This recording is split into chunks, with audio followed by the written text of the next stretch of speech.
Saya nak tanya dekat korang, betul ke gaji 3,000 boleh pakai Toyota GT86 ni?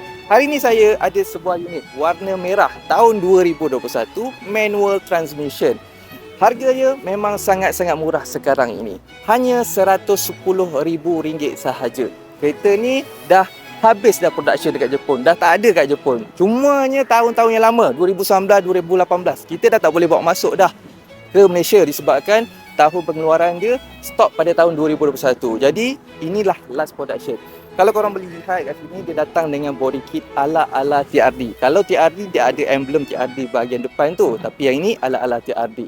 Kemudian kalau korang tengok bahagian tepi dia datang dengan sport ring 18 inci multi spoke. Bahagian belakang Toyota GT86 ni korang boleh lihat yang di mana masih lagi seksi walaupun dia adalah model lama, masih lagi seksi. Lampu dia, bumper dia dan siap dengan body kit TRD, ala-ala TRD. Diffuser dia memang sangat agresif dan datang dengan exhaust package. Ini adalah original from Japan, iaitu jenama daripada Kakimoto.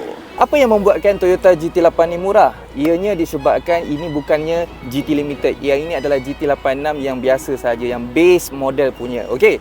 So ini adalah bahagian dalaman dia, datang dengan manual transmission, dah ada finishing warna merah. Ini original from Japan, dah siap dah dengan handbrake ni.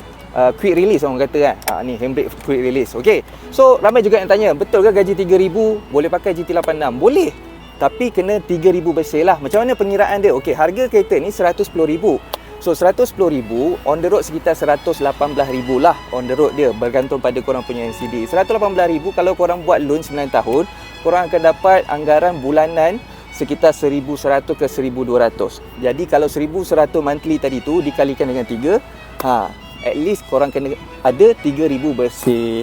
Nak kena ada. Kalau kurang daripada itu, minta maaf sangat-sangat. Sebab kereta ni nak kena letak 10% down payment. Anggaran sekitar 10,000 macam tu lah. Jadi anda kata korang berminat dengan Toyota GT86 tahun 2021 ni, boleh saja isikan detail dekat bahagian bawah ataupun tekan link yang ada di bio saya. Tapi